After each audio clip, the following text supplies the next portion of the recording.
Morning all of you. ఈరోజు intermediate first year students ఎవరైతే CEC MEC చదువుతున్నారో Telugu medium students కోసం కామర్స్లో వ్యక్తిగత ఖాతాకి సంబంధించి చిన్న టిప్స్ అయితే ఇస్తానండి.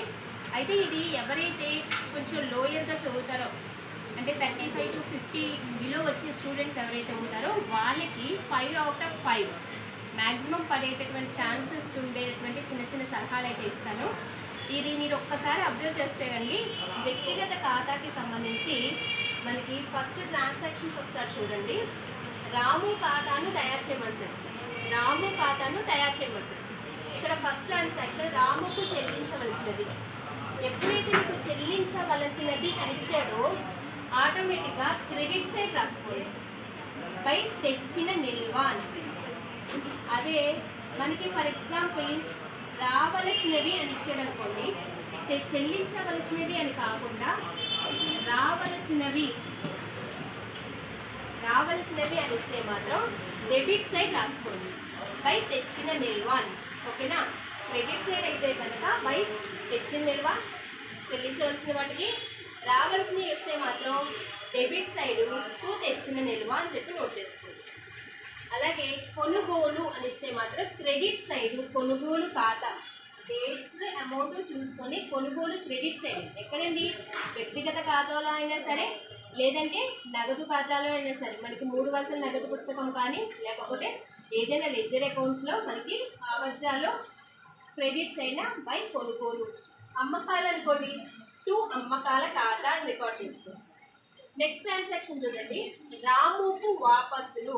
ఇది ఏ వాపసులో మనకు సాధారణంగా చెప్పలేదండి, కానీ ఇక్కడ చూస్తే సాధారణంగా పైన కొనుగోలు చేశాడు కాబట్టి కొనుగోలు వాపస్ అని మనం ఈజీగా చెప్పేయచ్చు. కానీ స్టూడెంట్కి ఒక్కోసారి కొనుగోలు అమ్మకాలు రెండు ఉన్నప్పుడు అది ఏ వాపసు అనేది స్టూడెంట్కి కన్ఫ్యూజ్ అవుతుంది.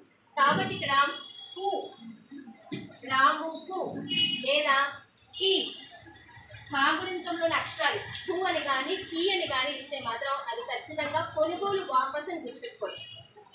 కొనుగోలు వాపస్ అని ఈజీగా ఐడెంటిఫై చేయొచ్చు. కు అనే అక్షరం కానీ కీ అని కానీ కోసం అని కానీ ఇలాంటి కాగుణితానికి సంబంధించి ఇస్తే మాత్రం కొనుగోలు వాపస్ అని క్రెడిట్లో రాస్తాం. కొనుగోలు అయితే క్రెడిట్ సైడ్ అండి, కొనుగోలు వాపస్ అయితే మాత్రం డెబిట్ సైడ్. దట్ హింట్ ఏంటి సాధారణంగా అంటే కనుక కు అని కానీ కీ అని కానీ ఇలా మనకి కాగుణితానికి సంబంధించి. అలా కాకుండా ఇంక ఏది వచ్చినా సరే కాగుణితుల అంశాలు కాకుండా ఇంకే వచ్చినా సరే అవి అమ్మకాల వాపసులుగా గుర్తుపెట్టుకోవాలి. ఓకేనా?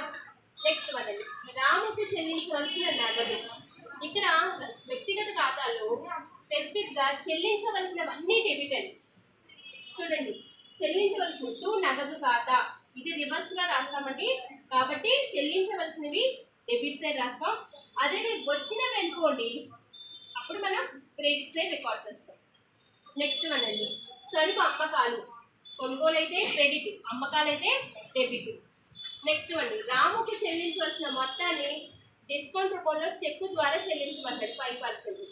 సో ఎక్కువలో నుంచి క్రెడిట్ సైడ్లో ఉన్న ఎక్కువలో నుంచి తక్కువ అమౌంట్ని ఏదైతే ఉందో 3000, 5000, 10,000 ఏదైతే ఉందో క్రెడిట్ అంశంలో నుంచి డెబిట్ 33,000లో నుంచి 18,000 మైనస్ చేస్తే కనుక అంటే క్రెడిట్ ఎక్కువగా ఉంది కాబట్టి క్రెడిట్లో నుంచి డెబిట్ ట్రాన్సాక్షన్స్ తీసివేస్తున్నాం కాబట్టి 15,000 రూపాయలు మనకి రావడం జరిగింది. సో ఈ 15,000 మీద 5% డిస్కౌంట్ అన్నాడు కాబట్టి 15,000 into 5/100 అంటే ఎంత వస్తుందండి మనకి? క్యాలిక్యులేట్ చేసుకుంటే 0కి 0 క్యాన్సిల్, 0కి 0 క్యాన్సిల్. సో ఇక్కడ 0 మిగిలింది కాబట్టి 0, 5 5s are 25 కాబట్టి 5 వేసుకుందాం. ఇంకా మనకి 2 ఉంటుంది, 5 1s are 5 plus 2 7, 750 అనేది సాధారణంగా మనకి డిస్కౌంట్ అవుతుంది. సో 15,000 నుంచి 750 మైనస్ చేస్తే మనకు వచ్చిన అమౌంట్ మనం బ్యాంకు లాగా చూపించమని ముందుగా చెక్కు ద్వారా చెల్లించమన్నాడు కాబట్టి బ్యాంక్ అని రాస్తాము, లేదంటే దీనిని నగదుగా మనం రికార్డ్ చేస్తాం. ఏమా లాస్ట్ పాయింట్ మీకు అర్థమవుతుంది కదండి? సాధారణంగా అయితే కనుక ఇక్కడికి మనం తేల్చిన నిల్వ అని పెట్టేసి వదిలేసే వాళ్ళ వ్యక్తిగత ఖాతాలు. ఎక్కడండి? క్రెడిట్లో నుంచి సాధారణ ఎక్కువగా ఉన్న అమౌంట్లో నుంచి తక్కువ అమౌంట్ తీసేసి తేల్చిన నిల్వ తేల్చిన నిల్వను చూపించేసేవాళ్ళు. ఆ తేల్చిన నిల్వనే మన క్రెడిట్ సైడ్ తెచ్చిన నిల్వగా చూపించాలి.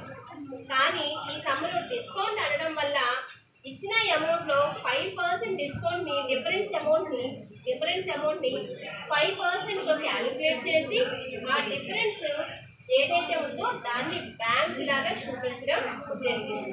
ఓకేనమ్మా? సో ఇది వ్యక్తిగత ఖాతాకి సంబంధించినంత వరకు చిన్న చిన్న టిప్స్ ఇది ఫాలో అవ్వండి.